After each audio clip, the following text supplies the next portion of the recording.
All right, Cindy, I'm going to give you some homework. And I want to see, I really want to see you try to do this. And it's not going to be easy. There's something on my camera lens there. Sorry. It's not going to be easy. It's going to be pretty difficult. And I'll be honest with you, I don't know if you're going to be able to do this or not. But it's something that helped me, and something that I think might help you. Throughout our journeys, we're going to encounter things that get to us.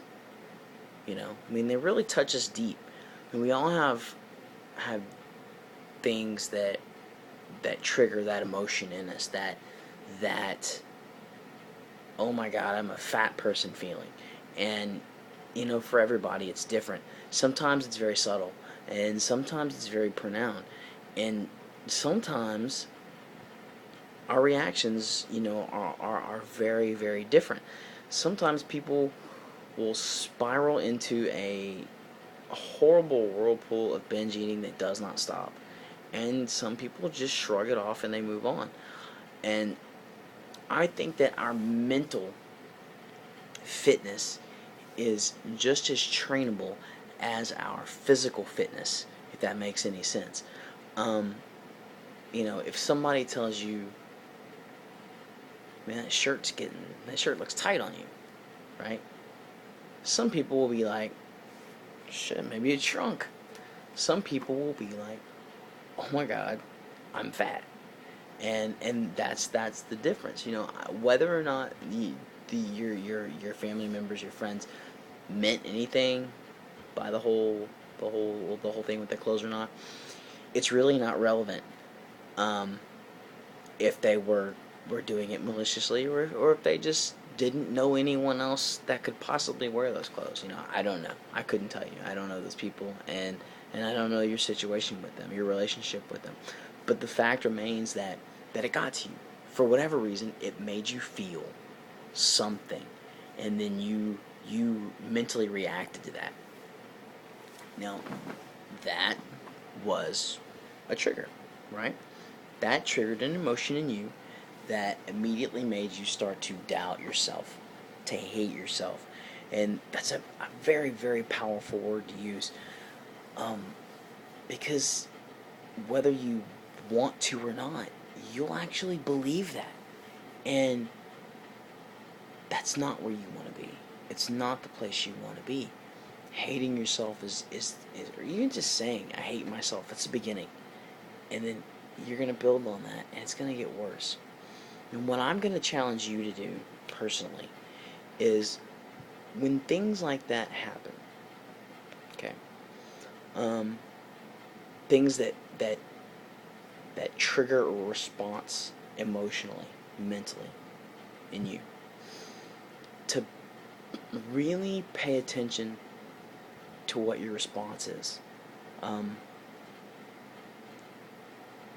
And not so much do anything about that response, but pay attention to the trigger and pay attention to the response that you generate.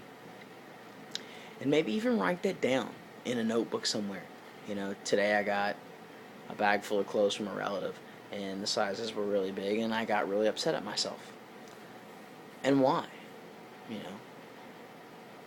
And then, as you become more aware of the triggers, and you become more aware of your reactions to those triggers,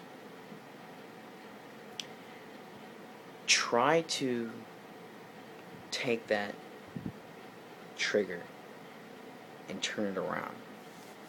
Instead of saying, I'm such a terrible person, I'm such a failure, I can't believe that I'm here again, say, man, you know what? And pardon my French, but fuck that and fuck them. And use that as motivation. You see what I'm saying? Almost as a form of reinforcement that what you're doing is the right thing to do. Do you know what I mean? Because what I fear for you is that you will start to believe that you hate yourself, and you will start to believe that that that you messed up, and you can't dwell on those things that happened in the past. We have to learn from those things, but you can't focus on them. You take those things, you look at where you screwed up, and you throw them away. And you say, okay, I'm not going to make that decision again. And you move on. Tomorrow's a new day. And if you worry about those days behind you, you're not going to be able to go forward. You got to learn from those mistakes and then forget about them. And when people do things that make you upset, don't get upset at them, and don't get upset at yourself. Look at it and go, okay, is this legitimate? Is it not? Oh, well, it doesn't matter. It made me feel bad.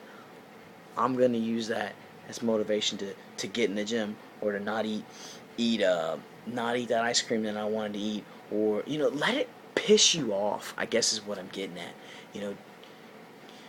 After you've become familiar with those triggers and you've become familiar with those responses, get mad, get pissed, and don't hate yourself. Don't hate who you are and who you've become, because you've come a long way. I was where you are. I weighed 356 pounds, and I got all the way down to 225 pounds. And then I went back up to 300 pounds. And I wouldn't give a day of that up. I'd do it all again in a heartbeat, because I've learned so much about myself and about the way that I need to be, and about the mistakes that I made that I'm not going to make again. And that's the way you've got to look at this. You've got to stay positive. You have to stay positive. And when things come along to stump you,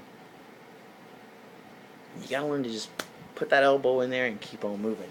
Because dwelling on the past, and even if it happened yesterday, it's the past. Take it, absorb it, move on. That's the way you got to be. Use it as a motivation. Take those things that piss you off and turn them around. Staying on top of that mental game is what's going to keep you going, going to keep you on the right path. It's a challenge every day. Everything that we do. Every time you see somebody and they look at you funny because you're the biggest person on the bus, or every time that you go to a restaurant and you sit down and you order food and they look at you like that's all you're going to eat, fatso. I mean, those are the kind of things that you have to take and you have to just absorb. And and they need to fuel that fire inside of you to be a healthier person, to be a better person. And it's going to take time. It's not going to happen overnight. But finding a way to take that and turn it around into motivation for you is going to be your biggest weapon. That's going to be your biggest motivator. And that's going to be the thing that every day when you get up out of bed is going to be the thing that makes you go, all right, today's a new day, and today I got to kick some ass because I don't have another choice. It's like I told you with my tattoo, 356 pounds is a place I'm never going again. And those little things are the things that remind me every day that that's that place I'm not gonna go again. And you'll find that motivation. You'll find it, and when you do, you'll be so much of a better person. And this journey will get so much easier for you because you'll have that motivation. Don't sweat it. Just take it, learn from it, and keep on trucking. It's like a train, man. Train doesn't stop for nobody, and you don't need to stop for nobody either. If these emotional hurdles, jump over them and just keep on going, girl. You'll be alright. Don't worry about it. Don't sweat it. And if you need anything, let me know. I'm here for you. Take care.